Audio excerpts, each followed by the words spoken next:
Good morning. V9 న్యూస్కి స్వాగతం. మనతో పాటు సీనియర్ జర్నలిస్ట్ అరుణ్ కుమార్ ఉన్నారు. నాతో పాటు శ్రీకాంత్ గారు ఉన్నారు. అయితే ఏదైతే వివిధ సందర్భాల్లో మేము ఏదైతే ప్రైవేట్ హాస్పిటల్ పేదవారి రక్తం తాగుతూ ఉంది, పేదవారిని ఇబ్బంది పెడతామని చెప్పి మేము వార్తల కథనాలు ఇందులో మేము చెప్పడం జరిగింది. అయితే దానిలో భాగంగా ఒక ప్రైవేట్ హాస్పిటల్ గురించి మంచిర్యాల లోపల ఇట్లా జరుగుతుంది, 2 ఆపరేషన్లు పోయి కాస్త 3 ఆపరేషన్లు అయినాయి, 4 ఆపరేషన్లు చేస్తున్నా అని చెప్పి కూడా మీకు చెప్పడం జరిగింది. అయితే దాంట్లో భాగంగా మాకు కూడా అదే హాస్పిటల్లో అన్యాయం జరిగింది. మా డాడీ ఆ హాస్పిటల్ వల్లనే చనిపోయినాడు. మేము పోయేటప్పుడు హై బీపీతో పోయినాము, కానీ మా డెత్ సర్టిఫికెట్లో 90 నార్మల్ బీపీ ఉన్నట్టుగా డెత్ సర్టిఫికేట్ ఇవ్వడం జరిగింది. పూర్తిగా కూడా అంటే హార్ట్ అటాక్తో చనిపోయినప్పుడు కనీసం డాక్టర్ కూడా అందులో లేరు. కానీ మా పెద్ద మల్టీ స్పెషాలిటీ హాస్పిటల్ అని చెప్తే మేము పోవడం జరిగింది. మాకు ఇబ్బంది జరిగిందని చెప్పి బాధితులు మన దగ్గరికి రావడం జరిగింది. ఇంతవరకు బాగానే ఉంది, రైట్. అయితే ఇక్కడ ఏం జరుగుతుందా అంటే ప్రైవేట్ హాస్పిటల్ దోపిడీ చాలా అద్భుతంగా ఇక్కడ మంచిర్యాల జిల్లాలో నడుస్తూ ఉంది. అయితే ఎవరైతే ఆ బాధితులు ఉన్నాడో అసలు లెక్క ప్రకారం ప్రైవేట్ హాస్పిటల్లో ఇక్కడ మంచిర్యాల జిల్లా లోపల ఎన్ని మరణాలు సంభవిస్తుందని ఒక లిస్ట్ అయితే ఉండాల్సిన అవసరం అయితే ఈ డిఎంహెచ్ఓ గారి దగ్గర జిల్లా వైద్య కార్యాలయంలో ఉండాల్సిన అవసరం అయితే ఉంటుంది. అసలు ప్రైవేట్ హాస్పిటల్కి ఎంతమంది పేషెంట్లు వస్తున్నారు, ఎంతమంది చనిపోతూ ఉన్నారు, వాళ్ళకి ఏ విధంగా ట్రీట్మెంట్ అందుతుందని చెప్పి డిఎంహెచ్ఓ గారు కూడా కనీసం సందర్భాలలో చూడాల్సిన అవసరం అయితే ఉంటుంది. కానీ ఇక్కడ కనీస చూడలేనట్టుగానే కనబడుతూ ఉన్నట్టుగా మాకు తెలుస్తూ ఉంది. ఎందుకంటే విచ్చలవిడిగా హాస్పిటల్ మొదలవుతూ ఉన్నాయి, విచ్చలవిడిగా ట్రీట్మెంట్ చేస్తూ ఉన్నారు, విచ్చలవిడిగా పూర్తిగా అంటే పేదవారిని అన్యాయం చేసే విధంగా ఇక్కడ నడుస్తూ ఉన్నాయి. రైట్, మనం మాట్లాడదాం. మిగతా స్టోర్లోకి వెళ్ళే ముందుగా మనకు బాధితులు రావడం జరిగింది. వారిని అడిగి హాస్పిటల్ జరిగిన విషయాలను తెలుసుకుందాం. రండి.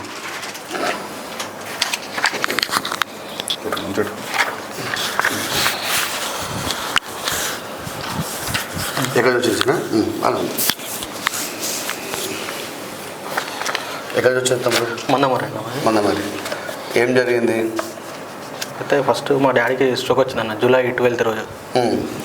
స్ట్రోక్ అంటే హార్ట్ బీట్ ఎక్కువ ఉంది, మెడ నరాలు గుంజుతున్నాయి అంటే అక్కడ బీపీ చెక్ చేయించుకొని ఎక్కడ మందమరిలో ఆర్ఎంపీ దగ్గర ఫస్ట్ చేయించాం. చేయించే పల్స్ రేట్ ఎక్కువ ఉంది అని చెప్పిన వాళ్ళు వెంటనే మంచిర్యాల టచ్ హాస్పిటల్కి వచ్చినాం. మంచిర్యాల టచ్ హాస్పిటల్ తీసుకొచ్చి టచ్ హాస్పిటల్ గట్టి మాట్లాడుతున్నా అంటే వినబడదు కదా, గట్టి మాట్లాడు. టచ్ హాస్పిటల్కి వచ్చినాం. టచ్ హాస్పిటల్కి వచ్చిన తర్వాత వాళ్ళు కూడా ఇక్కడ బీపీ చెక్ చేసిళ్ళు, ఈసీజీ 2 సార్లు తీసిళ్ళు. బీపీ నియర్లీ 200 ఉంది. మన పల్స్ రేట్ హార్ట్ రేట్ వచ్చి 180 అట్లా 170 180 అట్లా బాగుంది. ఈసీజీ ఆల్రెడీ మైల్డ్ స్ట్రోక్ వచ్చిందని అన్నారు. ఆ తర్వాత మరి కండిషన్ సీరియస్ అని అన్నాక మరి మేము వేరే కరీంనగర్ అన్న ఎటైనా వేరే హాస్పిటల్కి వెళ్తామని చెప్పి అంటే పేషెంట్ బాగా హై రిస్క్లో ఉన్నాడు, మీరు మధ్యలో పోంగా ఏమన్నా దారిలో ఏమన్నా జరగచ్చు అంటే సో మరి ఇక్కడ కూడా డాక్టర్ లేరు కదా ఇప్పుడు ఈ టైంలో. అప్పుడు రాత్రి 11:30 అవుతుంది. అంటే ఏ టైం పోయినారు మీరు? నైట్ 11:30 అయింది.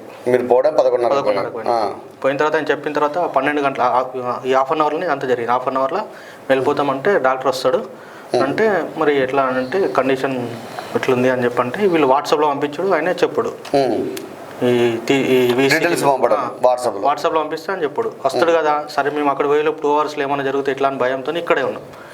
కానీ ఆ రాత్రి అంతా కూడా చూసినా కూడా డాక్టర్ రాలేదు. పొద్దున 6 గంటలకి నేను డాడీతో మాట్లాడినా, ఐసీయూలోకి పోయి. పొద్దున 6 గంటలకు కూడా మాట్లాడినా, మధ్యలో వెళ్ళుకుంటా మాట్లాడినా. నార్మల్ కండిషన్ వచ్చిందా? రాలేదు. మార్నింగ్ 6 వరకు కూడా రాలేదు. డాడీ దగ్గరికి పోయి అడిగితే మెడ నరాలు ఇంకా ఎక్కువ గుంజుతానే అని అన్నాడు.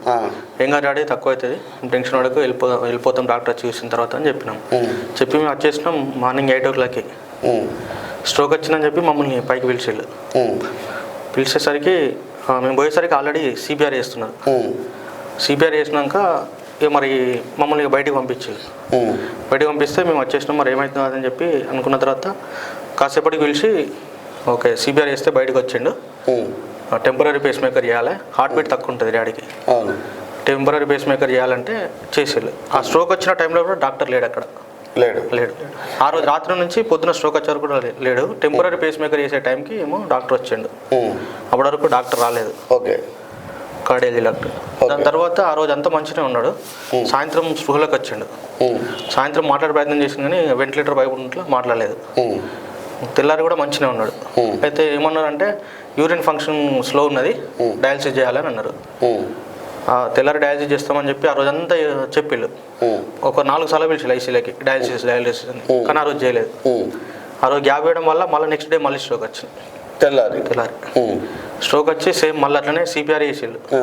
సిపిఆర్ చేసినా కూడా రెస్పాండ్ అయినా కూడా ఇక స్పందించలే. ఫస్ట్ టైం చేసినప్పుడు చూసిండు, మాట్లాడే ప్రయత్నం చేసిండు. సెకండ్ టైం ఇక అన్కాన్షియస్ అయిపోయాను. అప్పుడు సిపిఆర్ చేసిన తర్వాత అది పొద్దున సేమ్ మళ్ళీ అదే 8 గంటలకు స్ట్రోక్ వచ్చింది. సిపిఆర్ చేసిన తర్వాత ఆ రోజు సాయంత్రం 4 గంటలకు డయాలసిస్ పంపారు. ఫస్ట్ డయాలసిస్ పంపిన తర్వాత ఆ రోజు డయాలసిస్ అయిపోయింది. నెక్స్ట్ ఇంకో డయాలసిస్ చేద్దాం, రేపు పొద్దున చేద్దామని చెప్పి చేయకుండా ఆ రోజు రాత్రి 11 గంటలకు పంపారు మళ్ళీ డయాలసిస్. ఆ డయాలసిస్కి వెళ్ళిన తర్వాత సహకరించలేదు, తీసుకోండి అని చెప్పి డాక్టర్ చెప్పిండు. కానీ విషయం ఏంటంటే ఇక్కడ డాక్టర్ వచ్చిన తర్వాత చనిపోయింది అని చెప్పి చెప్పిండు. మేము వాళ్ళు చేసిన నిర్లక్ష్యం ఏంటంటే ఫస్ట్ రోజు డయాలసిస్ చేస్తే బాగుండేది కావచ్చు, ఒక రోజంతా గ్యాప్ ఇచ్చారు చేస్తామని చెప్పి. దాని విషయమే మీరు అసలు ఎందుకు గ్యాప్ ఇచ్చారు, అసలు ఇది అంతే ఏందని చెప్పి మేము కేస్ షీట్ కూడా అడిగినాం. అడిగితే ఇవ్వలేదు. డెత్ సమ్మర్నేమో నార్మల్ బీపీ మెన్షన్ చేసాడు. కానీ మనకు అక్కడ పోయినప్పుడు ఉన్న బీపీ మాత్రం 190, 200 అట్లా ఉంది. మళ్ళీ మేము హాస్పిటల్కి వెళ్ళిన వెంటనే ఇంకొక పేషెంట్ ఉండే డెత్ అయినారు ఎమర్జెన్సీలో. ఈ డాడీ పక్కనే ఉన్నాడు, అక్కడ ప్యాక్ చేసి పంపించారు. కనీసం కర్టన్స్ కూడా లేదు. అది ఆ టెన్షన్ పెట్టుకున్నాడు, ఎట్లా తెలియదు. రెడ్డిపాలెం జాతర ట్రీట్మెంట్ చేసిండు, కర్టన్స్ ఏమీ వెళ్ళలేదు.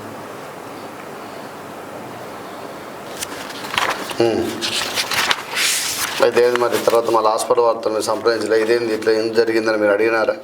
ఏం సంప్రదించలేదు. ఇక మేము ఆ రోజు నైట్ జరిగింది, ఇంట్లో ఎవరికి తెలియక మేము ఇక అందుకే అక్కడ ఆ రోజు ఇంకా బిల్ పే చేసేది ఉండే, ఆ బిల్ పే చేసి తీసుకొని వెళ్ళిపోయినాం. అంటే ఫస్ట్ ఎంత బిల్ ఉండే? ఫస్ట్ మేము ట్రీట్మెంట్ జరిగిన టైంలో 1,00,000 రూపాయలు కట్టాం. మళ్ళీ డెత్ అయిన తర్వాత మొత్తం 1,80,000 ఏమో, అంటే 1,10,000 ఏమో కట్టాం. చనిపోయినాక మళ్ళీ 1,10,000 కట్టాం. చనిపోయినాక మళ్ళీ 1,00,000. చనిపోయినాక అంటే 3 రోజులకు 2,10,000 కట్టిన. 4 రోజులు 4 రోజులకు 2,10,000 కట్టారు. అంటే 2,90,000కు 70,000 తగ్గించినారు. అంతేనా? 2,80,000కి 70,000 తగ్గితే 2,10,000 కట్టినారు. 2,10,000 కట్టిన, అయినా కానీ ఫలితం లేదు, డబ్బులు అయితే పోయినాయి.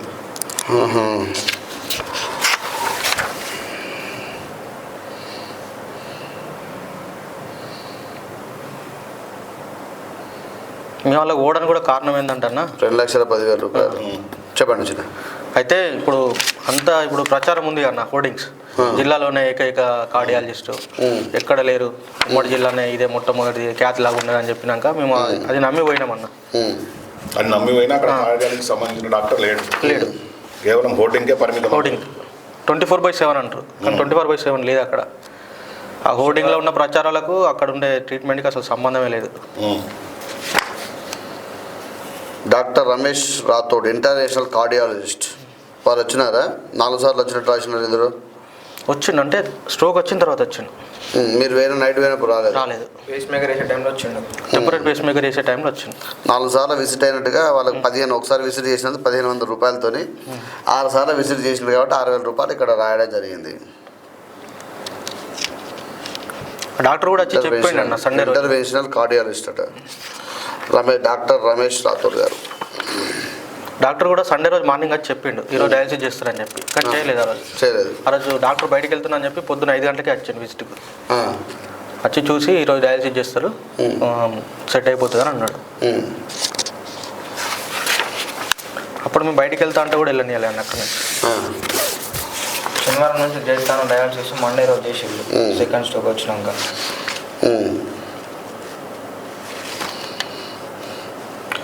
మరి ఏదో పేపర్లో కూడా, వెలుగు పేపర్ సంథింగ్ పేపర్లలో కూడా వచ్చినట్టుంది ఈ వార్త కథ. వచ్చింది. దీని తర్వాత మరి మళ్ళీ ఒకసారి స్టేషన్కి వెళ్ళి కంప్లైంట్ ఇవ్వడం ఇట్లా జరిగింది మాకు పరిస్థితి అని జిల్లా వైద్యాధికారి దగ్గరికి ఎందుకు వెళ్ళలేదు మీరు? వెళ్ళలేదు అన్న. నేను అంటే వాస్తవంగా నేను బయటికి కూడా వెళ్ళలేదు. డాడీ చనిపోయిన కాడ నుంచి ఒక 3 months దాకా బయటికి కూడా వెళ్ళలేదు. అసలు కొంచెం మెంటల్గా డిస్టర్బ్ అయి ఉండే, నేను అసలు బయటికి కూడా వెళ్ళలేదు. ఇది ఆ హాస్పిటల్ మీద కూడా నేను 1 month దాకా కూడా నేను అసలు ఏం మాట్లాడలేదు. 1 month తర్వాత కూడా సోషల్ మీడియాలో పెడితే అప్పుడు అందరికీ తెలిసిందన్న. అప్పుడు వరకు కూడా నేను ఎవరికి చెప్పలేదు. ఇంట్లో తెలుసు అంతే. మరి ఇప్పుడు ఎట్లా వచ్చారు ఇక్కడికి? ఇప్పుడు హాస్పిటల్ మీద జరుగుతున్నాయి కదా అన్న. అయితే మాలాగా ఇంకొకరు కూడా ఎవరు మోసపోవద్దు. ఈ హోర్డింగ్లు చూసి మోసపోవడం వల్లనే మేము అక్కడ మా డాడీని పోగొట్టుకున్నాం అన్న. అట్లనే ఇప్పుడు సేమ్ అట్లా జరిగినాక కూడా సేమ్ ఇప్పుడు నాకేమనిపించింది అంటే ఇప్పుడు అక్కడ ఉన్న పేషెంట్ కూడా సేమ్ ఇదే మీ ద్వారానే తెలిసింది, అది కూడా వీనియా న్యూస్ ద్వారా. ఏమైందంటే ఆ పేషెంట్ సేమ్ స్ట్రోక్ వచ్చింది, సేమ్ డయాలసిస్ అన్నారు అక్కడ కూడా. అంటే మాలాగానే వాళ్ళకు కూడా ఇట్లనే జరిగింది కదా. అంటే మేము ఇంత చెప్పి మీడియా వేదికగా అప్పుడు కూడా చెప్పినాం ఎవరు మాలాగా మోసపోవద్దని. ఇంత చెప్పినా కూడా ఇంకా అక్కడికే పోయి మోసపోతుళ్ళు. అట్లాంటివి నమ్మి పోవద్దని చెప్పి నేను మీ ద్వారా అడుగుతున్నాను అంతే. కూర్చోండి మేడం, నేను లాయర్తో మాట్లాడతాను, మా హైకోర్టు లాయర్తో మాట్లాడి నేను కన్జ్యూమర్ కోర్టుతో కూడా ఒకసారి మాట్లాడి చెప్తాను, ఏందని చెప్తాను. ఒకసారి కూర్చోండి, మీరు కూర్చోండి, ఉండండి, మీరు కూర్చోండి, బయట కూర్చోండి, హాల్లో కూర్చోండి. ఏదైతే టచ్ హాస్పిటల్లో మా డాడీని తీసుకుపోయిన తర్వాత నైట్ 11 గంటలకు పోతే పొద్దున్న 6 గంటల వరకు కూడా డాక్టరు అక్కడ అంటే super speciality multi national multi అది జాతీయ స్థాయి అది ఇదని 100 హోర్డింగ్లు పెట్టేసి పూర్తిగా ఒక పేషెంట్ని తీసుకుపోతే నైట్ 11 గంటలకు పోతే పొద్దున్న 6 గంటల వరకు కూడా అక్కడ డాక్టర్ లేని పరిస్థితి టచ్ హాస్పిటల్లో ఉన్నది ఇక్కడ. ఓకేనా, ఇదంతా కూడా బాధితుల మాటల్లో మనం విన్నాం, నేనేం కల్పించి చెప్పట్లేదు మిత్రులు, గుర్తుపెట్టుకోండి. 6 గంటల వరకు కూడా లేడట. 8 గంటలకు హార్ట్ స్ట్రోక్ వచ్చిన తర్వాత అక్కడ డాక్టర్ గారు రావడం జరిగింది, వచ్చి మాట్లాడడం జరిగింది. దాని తర్వాత ఏది డయాలసిస్ కూడా చేస్తారని చెప్పినాడట డాక్టర్ పొద్దున, అంటే సండే అనుకుంటా. అయితే ఇక్కడ ఏమవుతుందంటే వీళ్ళు సరైన సమయానికి డాక్టర్ లేక సరైన సమయానికి వైద్యం అందించగా ఇటువంటి ప్రమాదాలు జరుగుతున్నాయి. అంటే ఈ హాస్పిటల్ పెట్టుకొని ఎంతమంది చావు కారణమవుతారు వీరు, ఎంతమంది అనారోగ్యానికి గురి కావడానికి వీళ్ళు కారణమవుతారని చెప్పి డిఎంహెచ్ఓ గారు కలెక్టర్ గారు స్పందించాల్సిందిగా మేము కోరుతా ఉన్నాం. ఎందుకంటే ఇప్పుడు ఆ హాస్పిటల్లో ఇప్పటివరకు పెట్టినప్పటి నుంచి ఇప్పటివరకు మరణించిన చనిపోయిన వారి సంఖ్య ఎంత మేము అడుగుతా ఉన్నాం, మీడియా ముఖంగా మేము అడుగుతా ఉన్నాం. హాస్పిటల్లో ఇప్పటి వరకు ట్రీట్మెంట్ చేసుకున్న వాళ్ళ సంఖ్య ఎంత, అసలు చనిపోయిన వాళ్ళ సంఖ్య ఎంత, అసలు ఏ కారణంతో చనిపోతున్నారు, ఏ కారణంతో చనిపోతూ ఉన్నారు, ఎటువంటి వైద్యం అందక వాళ్ళు ఏ వైద్యానికి వచ్చినారు, ఏ విధంగా చనిపోతారు అనేది ఒకటి లిస్ట్ అయితే విడుదల చేయాల్సిన అవసరం అయితే ఉన్నది ఒకటి. అయితే కనబడ్డా ఇప్పుడే ఇక్కడ ఉన్నదంటే కనబడిన ఇంకెన్ని ఉంటాయి హాస్పిటల్లో. అసలు ఈ ప్రైవేట్ హాస్పిటల్ దోపిడీ ఎంతవరకు జరుగుతూ ఉంది. 4 రోజులు ఉంటే 2,10,000 రూపాయలు ఉన్నాయట, అంటే 2,80,000 రూపాయలు ఉంటే తగ్గించి 2 లక్ష అంటే 1,10,000 చనిపోయాక కూడా 1,10,000 రూపాయలు బిల్లు కట్టించుకున్నాంటే మీ అంత గొప్పోళ్ళు అయితే ఇక లోకంలో ప్రపంచంలో ఎవడు కనబడతలేడు నాకైతే. మనిషి చచ్చిపోయినాక కూడా 1,10,000 రూపాయలు మీరు వసూలు చేసినారు అంటే సరే మేము ట్రీట్మెంట్ చేసినాం గొప్పగా చేసినట్టు మరి గొప్పగా చేస్తే మనిషి బతకాలి కదా. మీ దగ్గర హైవీపుతో వచ్చిన వ్యక్తి ట్రీట్మెంట్ చేసి అంటే గొప్ప చాలామంది సీరియస్ కండిషన్లో ఉన్న వాళ్ళు కూడా బతికిన సందర్భాలు ఉంటాయి కదా. అంటే మీ దగ్గర ఆ స్పెషలిస్ట్ అనే డాక్టర్ లేకనక జరిగేది. అసలు మీరు హాస్పిటల్ పెట్టింది ఎందుకు అంటే దోచుకోవడానికేనా, దాచుకోవడానికే పెట్టినారా? నాకైతే అర్థమవుతలేదు ఇదంతే వ్యవస్థ ఏందో నాకు అక్కడైతే. ఇంత ఘోరమా, ఒక ఆమె బెడ్ మీద ఉంది ఇప్పటికి, వాళ్ళకు కూడా డయాలసిస్ ఇంకా ఆ డయాలసిస్ చేస్తానని ఇప్పుడు చేయలేదు, డయాలసిస్ చేయలేదట. 3 days నుంచి చేస్తా అని చెప్పేసి చేయలేదు, అదేదో ఖరాబ్ అయింది లిఫ్ట్ మళ్ళీ మంచిగా ఏంటంటే చేయలేదట. ఆ బాధ్యతను ఒకసారి అడుగుదాం. అయితే ఇంకొకటి ఏంటంటే దాంతోపాటుగా ఏంది పరిస్థితి అసలు నాకు అర్థమైతే లేదు. మొత్తానికి హాస్పిటల్ సంగతి ఏంది, కథ ఏంది, ఈ టచ్ హాస్పిటల్ సంగతి ఏంది, అసలు ఇంకా మిగతా హాస్పిటల్ కూడా ఇట్నే ఉన్నాయా, అసలు ఇదేం పంచాయతీ. ప్రతి వైద్యుడిని ఒక దేవునితో పోలుస్తారు, ఘోరం ఉన్న పరిస్థితి. అరే ఇదేం పంచాయతీ, ఇదేం కథ. ఒక మనిషి ఇప్పుడు చూడు, మా డాడీని మేము కోల్పోయినామన్నా ఇలాంటి జరగద్దని చెప్పి వచ్చాడు. ఈ మనిషి మేమన్నా డబ్బులు డిమాండ్ చేసినాడా? మా డాడీని బతికిమని చెప్పి వచ్చింది కదా మీ దగ్గరికి. అయినా మీతో గొడవ పడలే కదా, మా నాన్నకిட்ட జరిగిందని చెప్పి గొడవ పడలే కదా, డబ్బులు కట్టింది కదా. ఇదేం పంచాయతీ, ఇదేం కథ. ఆ బెల్లంపల్లి అతను ఫోన్ లిఫ్ట్ చేయట్లేదు, కాల్ కూడా చేయడం జరిగింది, మళ్ళీ చేస్తారు నాకు. ఇదేం కథ, ఇదేం కార్ఖానా,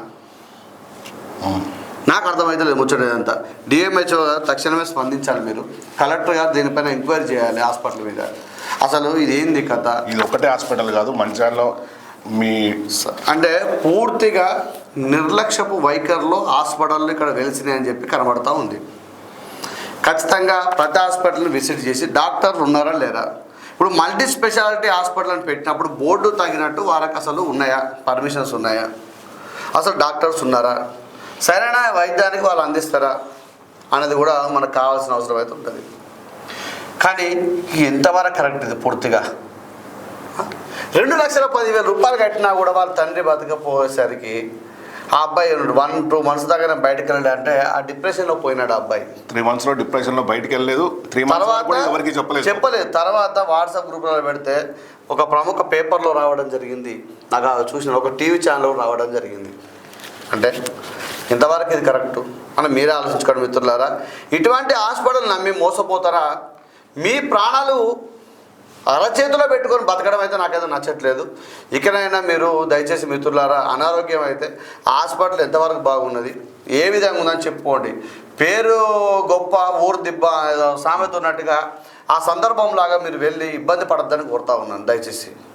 ఎందుకంటే అట్టిగా డబ్బులు ఏ రోజు కాబట్టి రేపు సంపాదించుకుంటాం మిత్రులారా.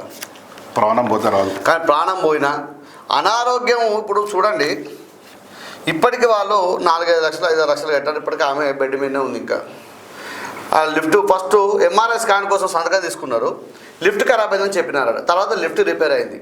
ఎంఆర్ఐ స్కాన్ పోతే మరి ఆ వెంటిలేటర్ తిత్తే ఇబ్బంది అవుతుందని చెప్పి చేపియట్లేదట. సరే అయిపోయింది. డయాలసిస్ చేపియమంటే డయాలసిస్ చేపియట్లేదట. ఎందుకు కొంచెం కళ్ళు చూస్తుంది, ఇప్పుడు కొంచెం మంచిగా అవుతుంది ఆమె, మీరు ఎందుకు తీసుకుపోతలేరు ఇక్కడ హాస్పిటల్ నుంచి అంటే, మరి ముందెందుకు మీరు పట్టినారు? ఇప్పుడు మంచిగా అయితే ఇక్కడ తీసుకుపోమంటారు కదా, మరి ముందెందుకు పట్టినారు? మీరు ఎందుకు ఆపరేషన్ చేసినారు? అసలు హాస్పిటల్లో ఉంది మంచిగా చేయడానికి కదా. ఇప్పుడు వేరే దగ్గర రిఫర్ చేసామంటే ముందే రిఫర్ చేస్తే అయిపోయేది కదా. ఆమె నడుచుకుంటూ వచ్చిన పేషెంట్ని నడుచుకుంటూ వచ్చినా కదమ్మా, నువ్వు మంచిగానే ఉన్నావు, వేరే హాస్పిటల్ పోమని ఆ రోజు మీరు ఎందుకు అనలేదు? అంటే మీరు ఆ రోజు డబ్బుల కక్కుర్తిపడే ఆ రోజు ఉంచుకున్నారు. ఈరోజు సీరియస్ అయ్యేసరికి వేరే హాస్పిటల్ మమ్మల్ని రిఫర్ చేస్తున్నారా మీరు? జరగదు. ఆమె మంచిగా కావాలి, హాస్పిటల్ నుంచి బయటకు వెళ్ళాలి. ఇదేం పద్ధతి, ఇదేం కదా నాకు అర్థం కాదు. మొత్తం నాశనం చేస్తూ ఉన్నారు హాస్పిటల్ అన్నింటి, ప్రజల ప్రాణాలతో చిలగాటమాడుతూ ఉన్నారు.